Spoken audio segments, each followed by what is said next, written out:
I was 43 years old when I realized cold can sound silent. That morning, the forest wasn't alive the way it should have been. No birds, no wind, just stillness pressing in. I had lived beside those woods long enough to know when something wasn't right.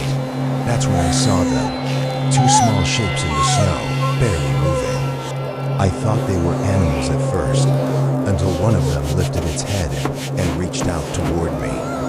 No noise, no fear. Oh my God. Just a quiet request for help. What are They you? were freezing, shaking so badly they could barely stand.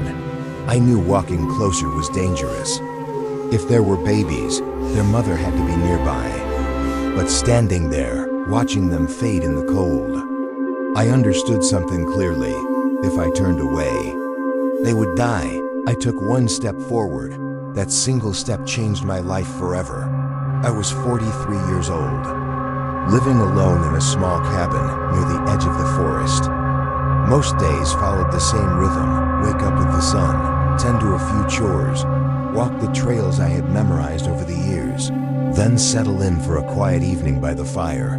The forest had always been my companion. I knew its sounds, its smells, even the way the light shifted through the trees. Nothing there had ever surprised me.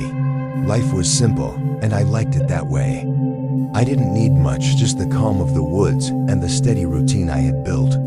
But that morning, something felt different.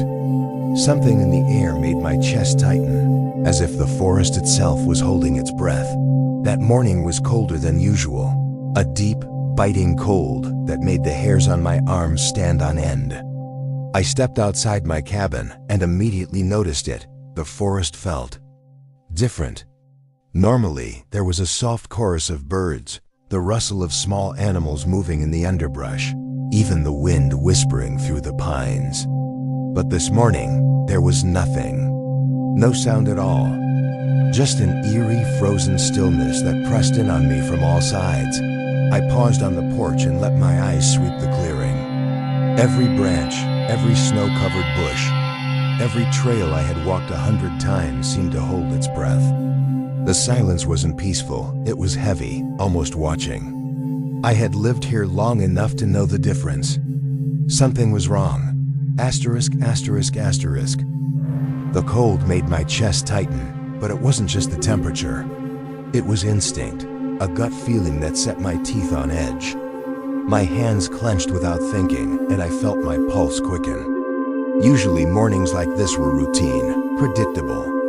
Today, the air carried a weight that didn't belong. I started walking along the path I knew so well, scanning for movement, for any sign that life in the forest had continued unnoticed. But the woods were frozen in place, every shadow still, every leaf unmoving. Even the snow seemed quieter, muffled, as if the earth itself were holding its breath. Something or someone was out there. I didn't know what it was, but I felt it before I saw it. And for the first time in years, I felt a prickle of fear. I tightened my jacket against the cold. And I knew, in the core of my being, that this morning was going to change everything. As I moved along the snow-covered trail, my eyes caught two small shapes near the edge of the trees. At first, I thought they were stray animals, maybe young deer or something smaller. But something about their posture stopped me in my tracks. They weren't moving like animals. They were frozen, almost lifeless, huddled against the cold. I took a careful step closer, my heart beginning to race. Every instinct screamed at me to be cautious. If these were wild creatures, the mother could be nearby, watching. But something about them, something in the way they were holding themselves, made me pause. They weren't aggressive. They weren't running. They were waiting. And then it happened. One of the smaller figures lifted its tiny head and slowly, hesitantly, reached out toward me. There was no sound. No cry, no whimper. Just a hand, trembling, stretched in my direction. Its eyes met mine, wide and desperate, and I understood instantly what it wanted. Help. It wasn't demanding. It wasn't threatening. It wasn't afraid. It was simply asking. I felt a lump form in my throat. I hadn't seen anything like this in my life. My chest tightened, my hands grew clammy, and yet a strange warmth spread through me. I couldn't turn away. I froze in place, studying them. The other small figure remained crouched in the snow, shivering, too weak to move. Its eyes flicked toward me, silently pleading, and I realized both of them were in real danger. The cold was already stealing their strength, and if I didn't act, they wouldn't survive. I swallowed hard and took another step forward. My mind raced with fear. What if their mother was nearby? What if I was putting myself in danger? But looking at them, helpless and trembling, I knew there was only one choice I could make. I reached out slowly, letting them see I meant no harm. And in that moment, I knew something had changed. Their silent plea wasn't just for survival. It was the moment my life would change forever. As I crouched slightly to get a closer look, my heart skipped a beat. These weren't ordinary animals. Their faces, their posture, the way they seemed to study me with cautious intelligence, it was like nothing I had ever seen in the forest before. My mind struggled to process what I was looking at. Then it hit me. They weren't just small creatures. They were baby Bigfoots. The realization made my chest tighten, a mix of awe, disbelief, and sudden fear washing over me. I had heard stories whispered by locals about enormous, elusive beings deep in these woods, but I had never imagined I would encounter one. Let alone two, and in such a vulnerable state. They're small. Rounded faces were covered in dark, damp fur, and their tiny bodies were trembling violently in the freezing air. One of them tried to take a step toward me and stumbled, almost collapsing in the snow. I could see the exhaustion in their eyes, the way their limbs struggled to hold them upright. The cold had already begun to sap their strength. I took a slow, steadying breath, forcing myself to stay calm. Fear was there, yes, but so was a strange, undeniable connection. These little beings weren't a threat. They were lost, alone, and in desperate need of help. And for some reason, the universe had placed me there at that exact moment. I reached out my hand again, cautiously, and this time both of them flinched slightly, but didn't pull away. Their eyes met mine, searching, silent, pleading. I understood then that this was no ordinary encounter. Whatever happened next, it would demand everything I had: courage, patience, and a willingness to trust in the unknown. In that moment, I realized my life had already begun to change. The forest, the cold, the silence, it had all led me here. And I couldn't turn away. I couldn't ignore it any longer. Their tiny bodies were shaking so violently that it was almost painful to watch. Each shiver, each weak movement, told me that the cold wasn't just uncomfortable, it was slowly stealing their strength. My stomach twisted, a knot of fear and helplessness forming inside me. I knelt closer, careful not to frighten them, and noticed how pale their faces had become. Their fur, damp and matted with snow, offered little warmth. One of them tried to lift itself, only to wobble and collapse back into the snow. My chest tightened again, and I felt a lump form in my throat. If I didn't act now, they might not survive another hour. The forest around us felt heavier, colder somehow, as if it were pressing in on all of us. I could almost hear the snow crunch under my boots, yet everything else, the trees, the shadows, the silence seemed frozen. I glanced around, aware of the possibility that their mother could be nearby. My heart pounded, fear mixing with the undeniable urge to help them. I could see the panic in their eyes, subtle but real. They were too weak to stand, too small to defend themselves, and entirely reliant on me. And yet, even in their desperation, there was no anger, no threat, just a silent, pleading trust. I took a deep breath and forced myself to stay calm, even though my mind raced with questions. How had they ended up out here? How could I possibly help them? And yet, there was no choice. I couldn't leave them. Not now. Every second that passed made their condition worse. I stretched out my hands slowly, letting them see I meant no harm. Their trembling bodies pressed a silent warning into my heart. I had to act, and I had to act carefully. The cold wasn't waiting. Neither could I dot as I knelt there, staring at the two tiny figures trembling in the snow. A cold realization hit me.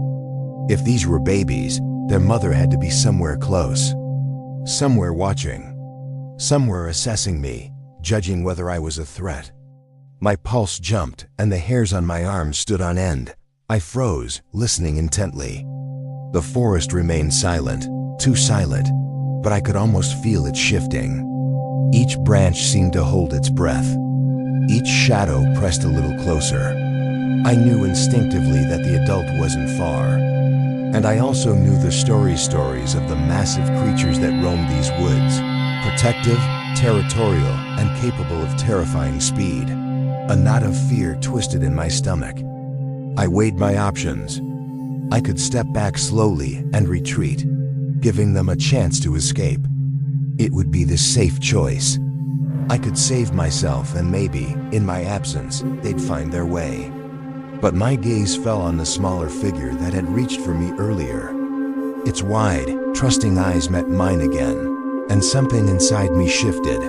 I realized that in that moment, safety wasn't the only thing that mattered. Survival wasn't just theirs, it had become mine too, in a different sense. My heart clenched as I acknowledged the weight of what I was about to do. I was not just witnessing helplessness, I was becoming responsible for it. I could feel the forest pressing in, the cold biting harder, and the uncertainty of what might be outside the circle of snow around me. My hands shook, not just from the chill, but from the awareness that I was making a choice that could change everything. I took a slow, steadying breath, forcing myself to focus on them, the small lives trusting me implicitly. And in that moment, fear and resolve merged. I knew I had to act, no matter what waited beyond the trees.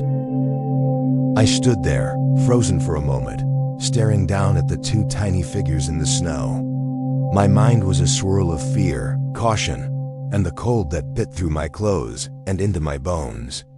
Every instinct screamed at me to step back, to retreat to the safety of my cabin, to let whatever or whoever was out there take its course. But then I looked at them. Their small faces, pale and trembling, were lifted toward me with a trust that was almost unbearable. No one had ever looked at me like that. Not my friends, not my family, not anyone. There was a quiet, desperate plea in their eyes, and it pierced straight through the fear knotting my stomach. I thought about the cold, the danger, the possibility of a mother watching, or even the unknown threats that might lurk just beyond the trees. Every rational part of me told me to step away, to leave them to the forest and live to tell the story. And yet, I couldn't. I took a deep, trembling breath and made the choice. I stepped closer. Slowly, deliberately, I extended my hands. I would help them. I would protect them, no matter the cost. The weight of that decision pressed down on me immediately. I knew my life would never be the same after this. I was stepping into the unknown, and there was no turning back. For the first time in years, I felt both terrified and alive. The forest seemed to hold its breath along with me, waiting. I could almost feel the tension in the trees, the silent witness of whatever might be watching. And yet, the babies, tiny, shivering, and trusting, responded to my presence. Their silent plea had been answered. And in that moment, I realized something profound. Some choices define a life. Some decisions echo forever. This was mine. I reached down gently, letting them feel my warmth. And with that single act, everything changed. I bent down slowly, careful not to startle them, and scooped up the smaller of the two first. Its tiny body felt almost weightless in my arms, but the tremors running through it made my heart clench. I wrapped it gently in my jacket, feeling the cold seeping through despite the layers. Then I lifted the other one, holding it as close as I could without squeezing too tightly. They were fragile, shivering, and entirely dependent on me. The walk to my cabin felt longer than it had ever been. Each step through the snow was cautious. My ears were alert for any sound, branches snapping, footsteps in the distance, the unmistakable presence of something larger. The forest was quiet, almost too quiet, and I knew their mother could be nearby. My pulse throbbed in my temples, fear and responsibility intertwining. Yet with every careful step, I felt a strange warmth growing inside me. Their small bodies pressed against mine, seeking warmth, trusting me without hesitation. I had never held anything so small and helpless before.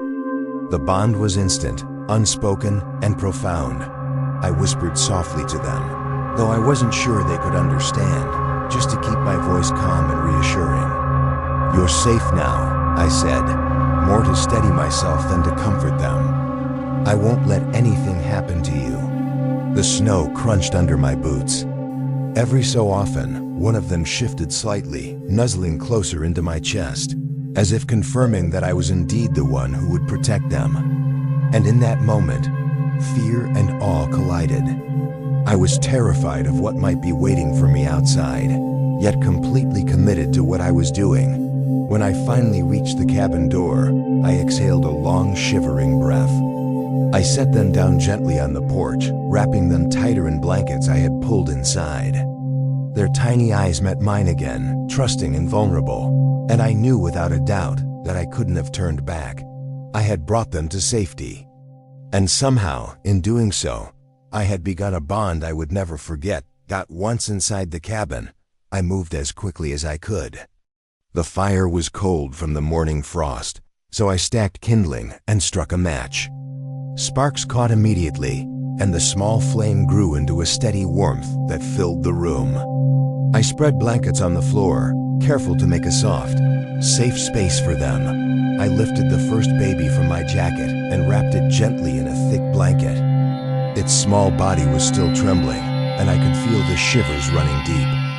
I pressed it lightly against my chest, letting it feel my warmth. Slowly, its tiny arms relaxed for the first time since I had found them. A subtle sigh escaped its lips, almost like a soft relief. My chest ached with a mix of fear and tenderness. The second one was even smaller, weaker, and more shivering. I held it close, whispering words I wasn't sure it could understand. "It's okay. You're safe now. I've got you." I could feel the trust growing, fragile but undeniable.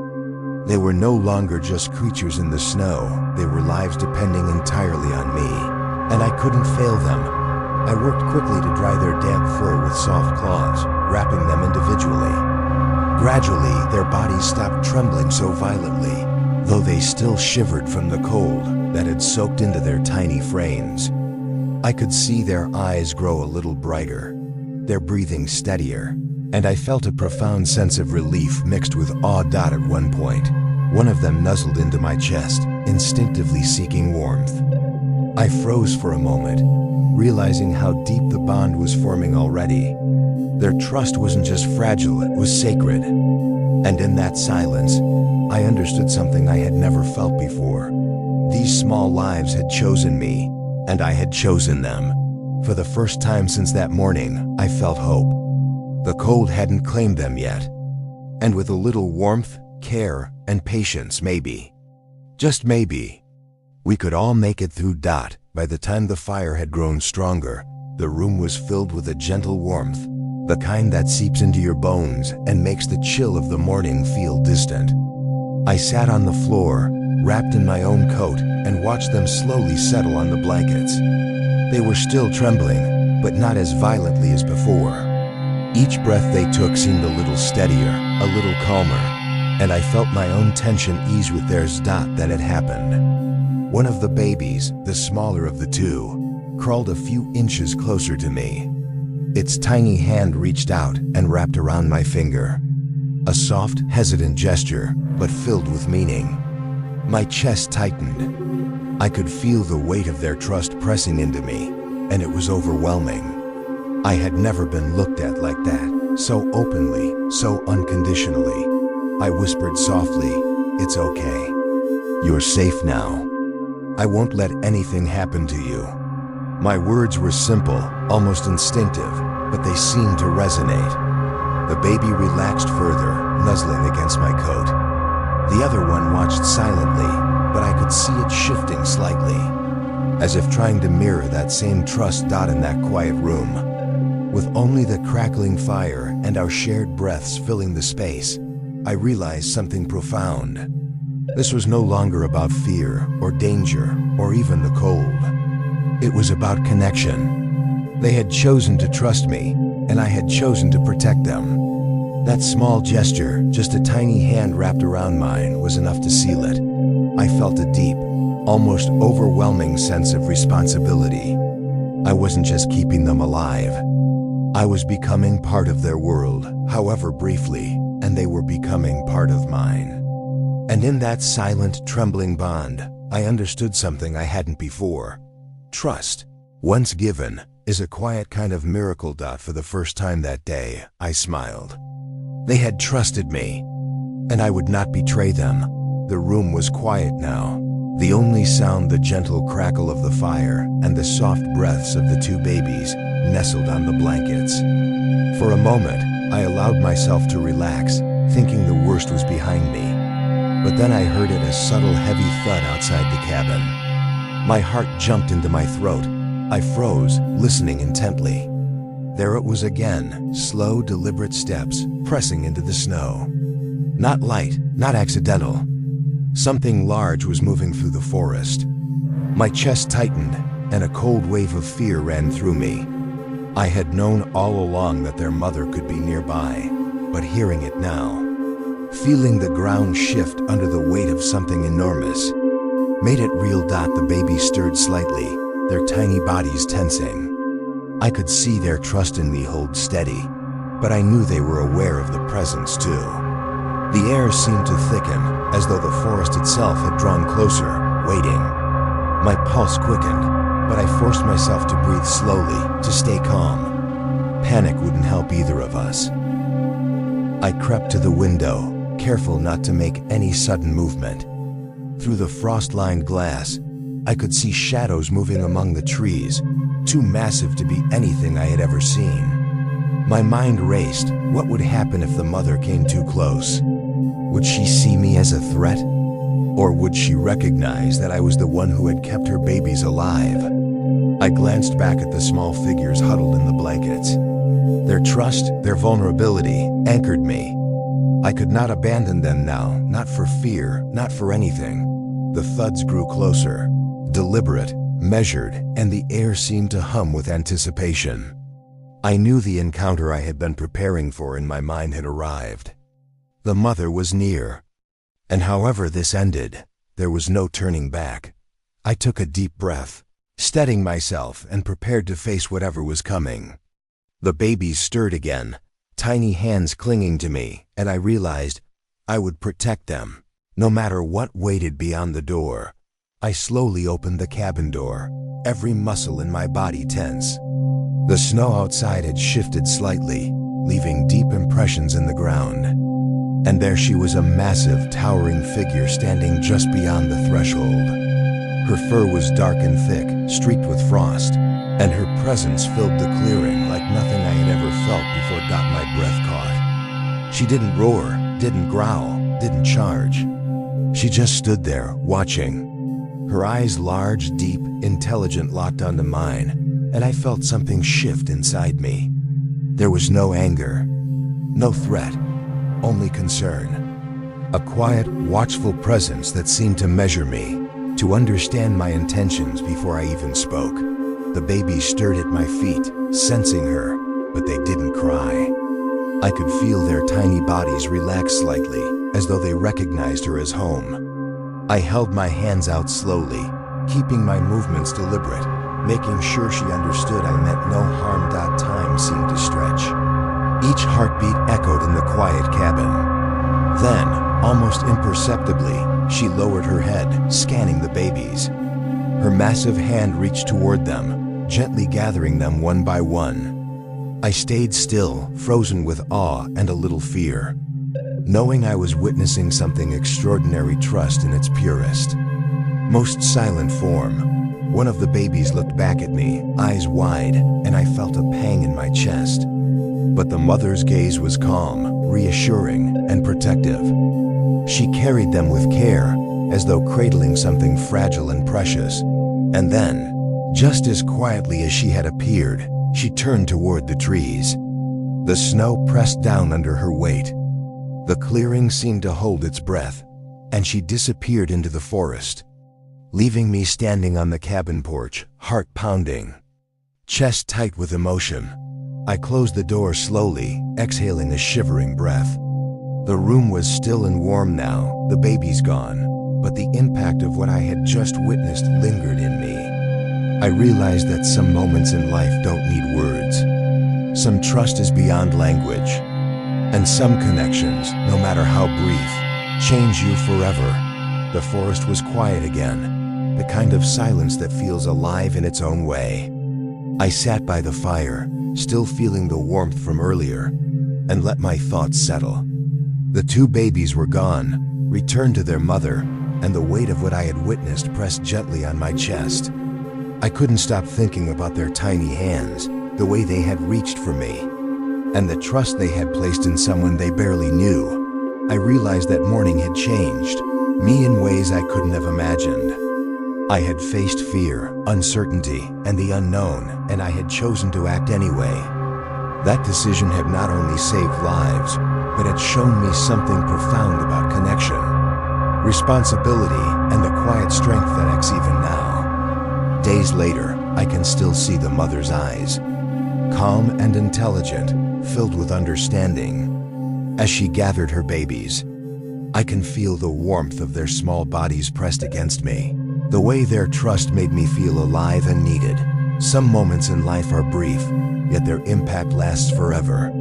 I didn't just help them survive that cold morning. They helped me see what it means to care without hesitation, to face fear with courage, and to understand that even the smallest creatures can leave the deepest marks on your heart. I often walk the forest now, listening closely, feeling for signs of life, remembering that day. It taught me something I will never forget. Some choices define a life. That day defined mine. SS.